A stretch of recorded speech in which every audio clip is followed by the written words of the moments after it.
Hola, un saludo muy especial para todos. Bienvenidos nuevamente a Doctora en Casa. Gracias a los que se conectan a este espacio de las plataformas digitales de Noticias Caracol y Noticias Caracol Ahora. Un espacio para dedicarlo a su salud.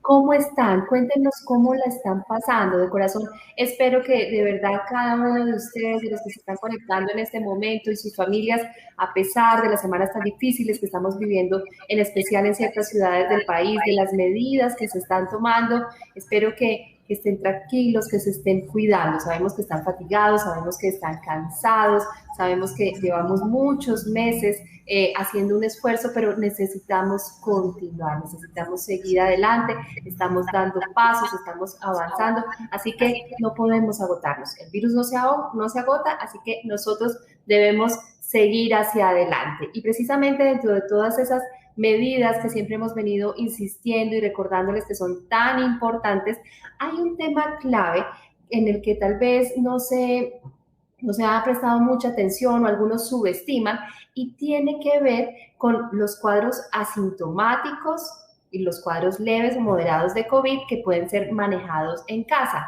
Yo sé que muchas veces los cuadros severos, los que llegan a las UCI, a los hospitales, son los que acaparan la atención. Entonces, tal vez algunas personas se han quedado con la idea de que eso es el COVID, pero resulta que, vuelvo y se lo recuerdo, el riesgo nunca será cero, todos nos podemos contagiar y la diferencia va a ser los síntomas. Mientras que hay unos que nunca se enteran porque son asintomáticos, hay otros que pueden tener cuadros leves, moderados, hasta severos.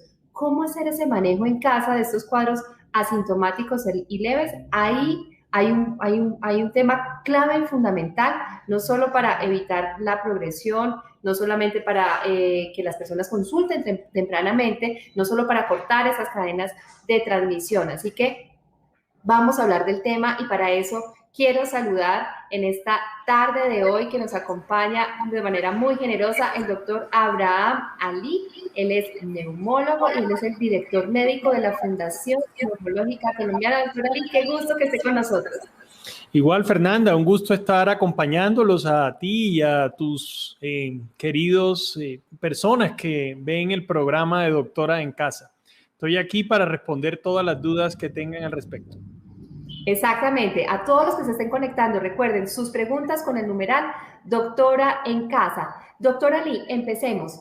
Como les estaba diciendo a todas las personas que se están conectando en este momento, muchos se quedaron con la idea de que tal vez COVID es casos severos y se nos olvida que muchas personas, es más, la mayoría puede ser asintomáticos o leves y empiezan como una gripita. Entonces dicen, no, es que yo lo que tengo es un resfriado, no, es que esto no es nada. Y subestiman el tema y resulta que ahí pueden estar contagiando a otras personas. ¿Qué pasa con esas gripitas en este momento?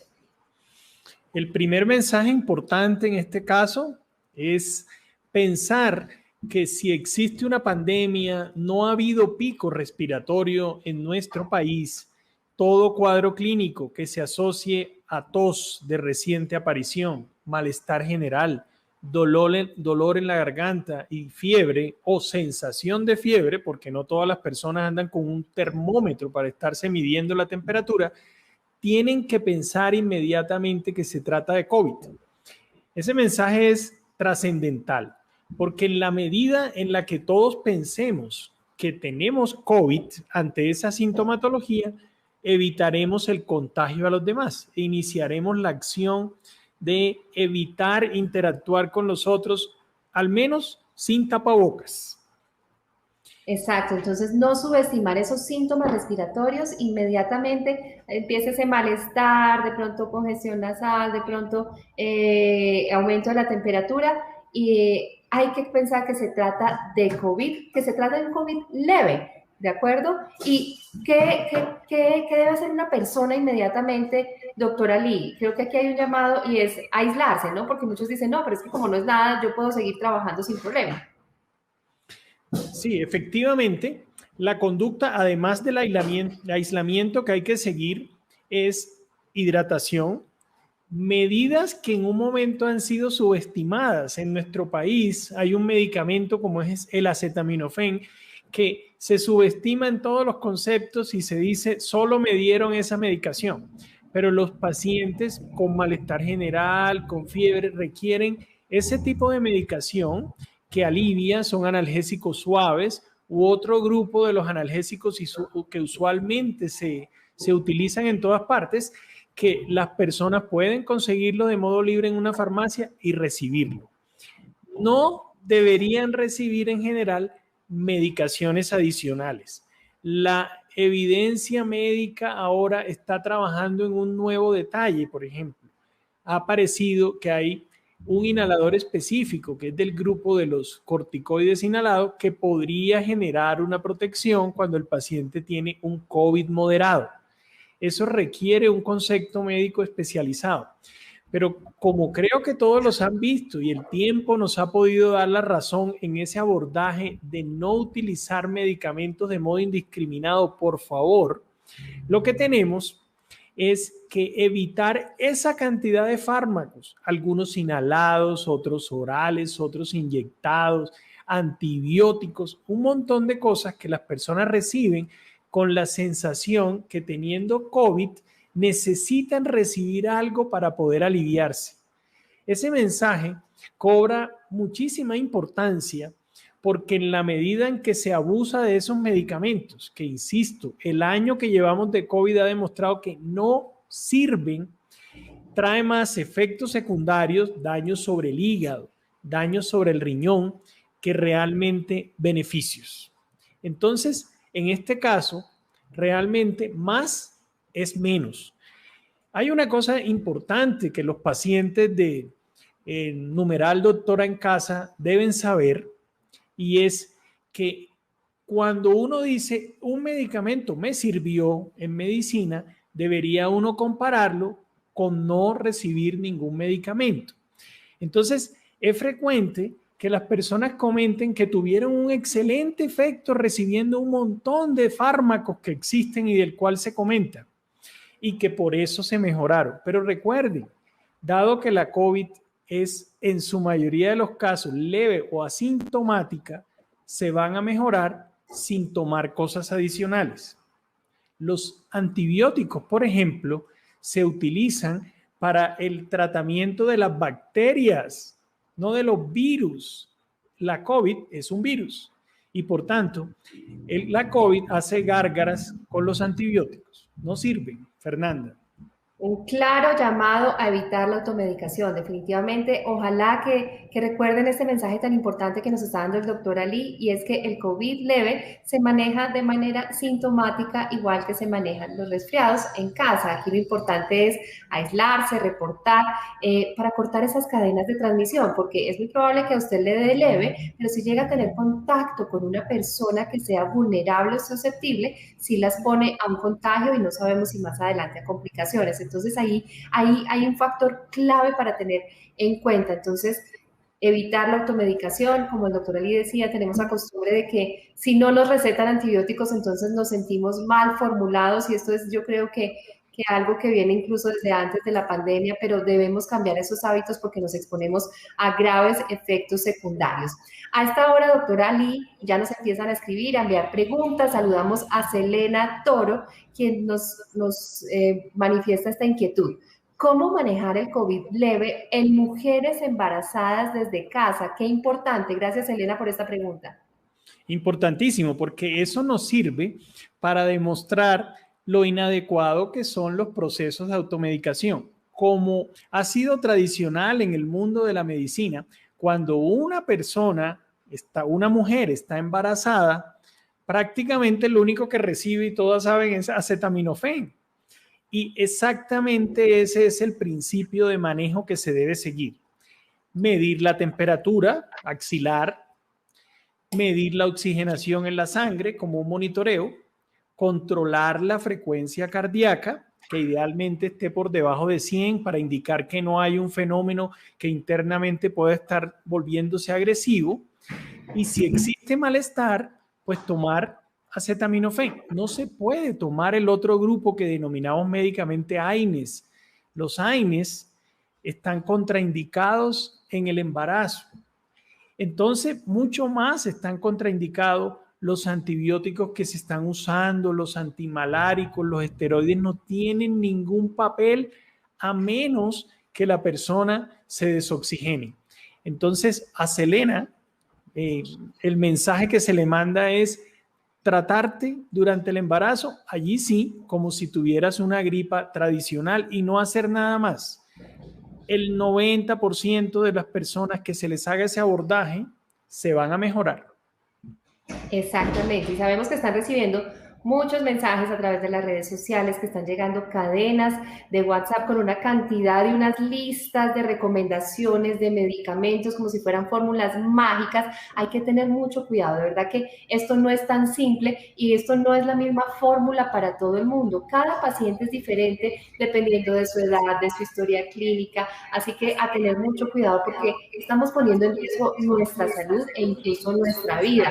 Ahí es muy doloroso, por ejemplo, doctora Lee, en esta semana nos reportaban los toxicólogos que se han incrementado las intoxicaciones en niños porque les están dando medicamentos incluso de uso veterinario. Entendemos el temor, entendemos los miedos que hay alrededor de esto cuando escuchamos tantas noticias, pero por favor, que esta desinformación no los lleve a perder el foco y a ponerse en riesgo de asumir conductas peligrosas. Definitivamente sabemos que a veces hay retrasos a las horas de las consultas, que las EPS y las IPS pueden estar llenas y pueden demorar la atención, pero no caigamos en la automedicación y seguiremos insistiendo en este mensaje tan importante.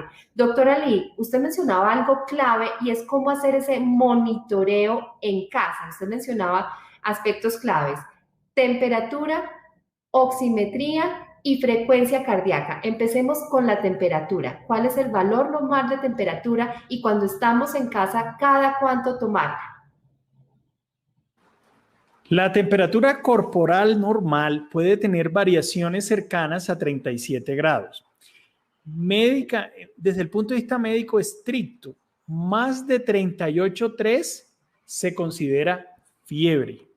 Por debajo de 38,3 se considera febrícula, que es una alteración de la temperatura, pero que no es tan poderosa como para denominarla fiebre. Los pacientes de COVID leve, de los que estamos hablando, deben estar seguramente por debajo de 38,3, o sea, clasificados en el grupo de las febrículas.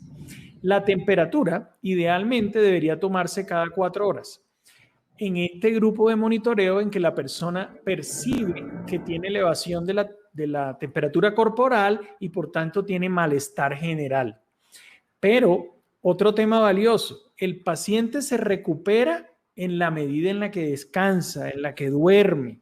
Entonces, durante la noche, por favor, no tomen la temperatura, no se levanten a la 1, a las 2, a las 3 de la mañana. A ver, voy a ver cómo tengo la oxigenación. Estamos hablando de COVID leve, diferente a aquel paciente que está hospitalizado, está monitoreado, se encuentra en una UCI, en una sala general hospitalaria, pues tiene que tener otro ritmo de control, porque para eso está hospitalizado. Pero en sus casas, a pesar de lo que les digo, de cada 4 horas, solo durante el día, después que se duerma, no más. Eso en cuanto a la temperatura, doctora Fernanda. Sigamos con la oximetría. ¿Cada cuánto debería tomarse cuando está en casa y cuáles son los valores normales y cuándo hay que encender las alarmas? Perfecto. Este programa tiene alcance nacional y seguro internacional en muchos casos. Entonces hay que entender la altura de la ciudad en la que cada uno se encuentra. En la ciudad de Bogotá, donde yo estoy en este momento, normal por encima de 90. Con ese valor es más que suficiente. En la medida en la que se desciende, por ejemplo, Medellín, entonces debe tener generalmente 92%. La costa, las regiones costeras, los climas a nivel del mar, usualmente 94 es el valor ideal. Ahora, existen condiciones de las personas que hacen que ese valor pueda ser diferente. En la medida en la que uno avanza en la vida, esa saturación puede ir disminuyendo y tolerarse de un modo perfecto.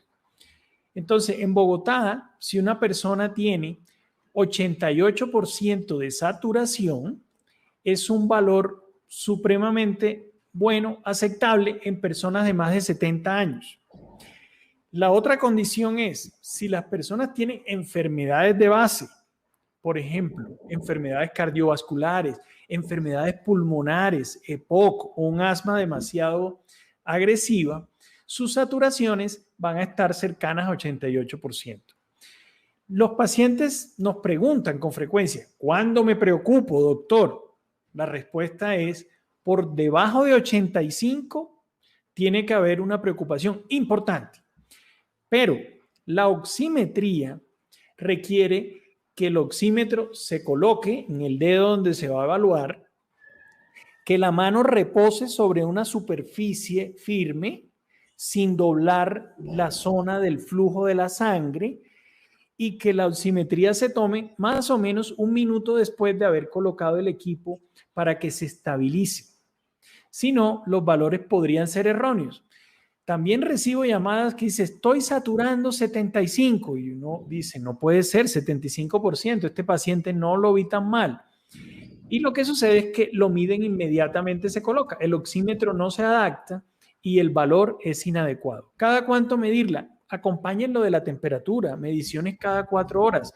Ustedes en su casa con un COVID leve o asintomático que les hayan detectado positivo la PCR, no tienen que hacer una vigilancia de cuidado intensivo todo el día con el oxímetro en el dedo. Eso es inadecuado.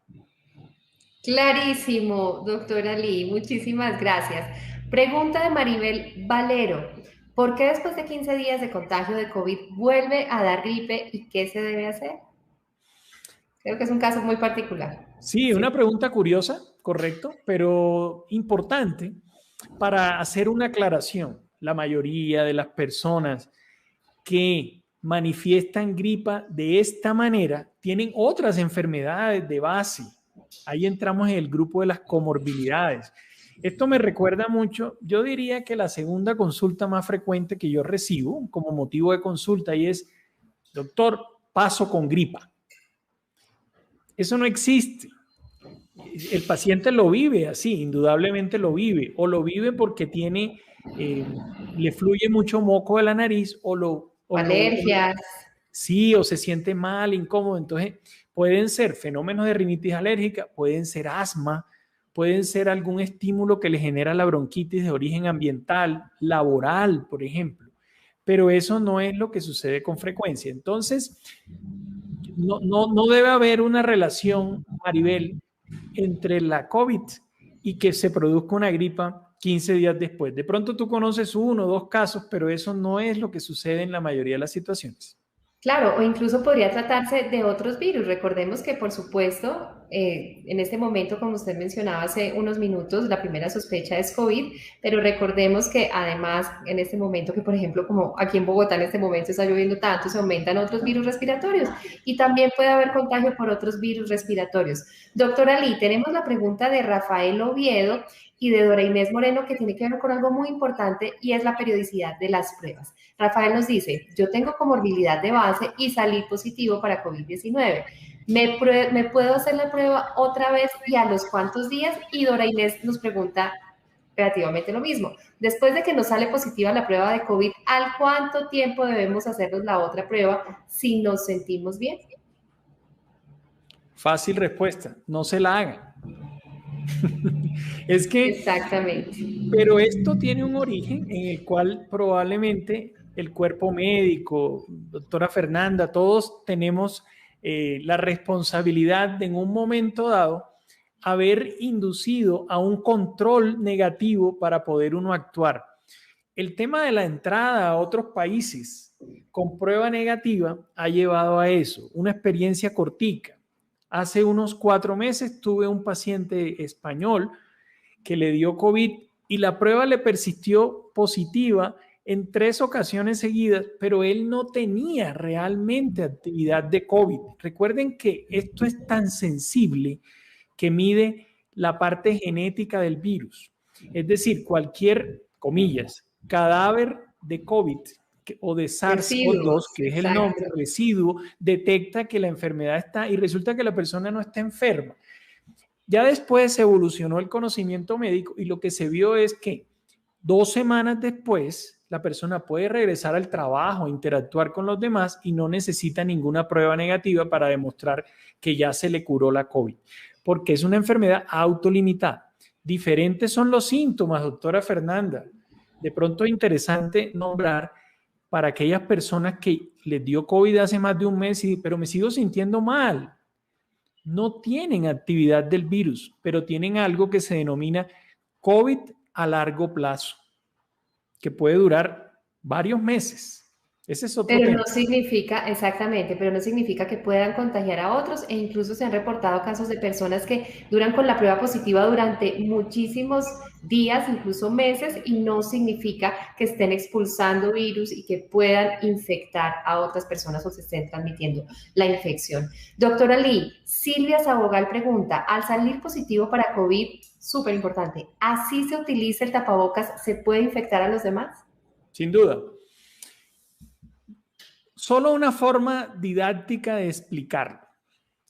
¿Por qué los tapabocas se denominan N95? Porque logran una protección y un aislamiento del ingreso de cualquier tipo de partículas en un 95%. Hay otros tapabocas más tipo escafandra en el cual se logra una protección de 99%. Pero de todas maneras no existe ningún tapabocas, ninguna mascarilla que sea 100%. Ahora, así la persona usa la mascarilla bien, sea 99%, en algún instante se la va a retirar, en algún instante puede tener contacto con las mucosas y en ese momento podría infectar a la otra persona.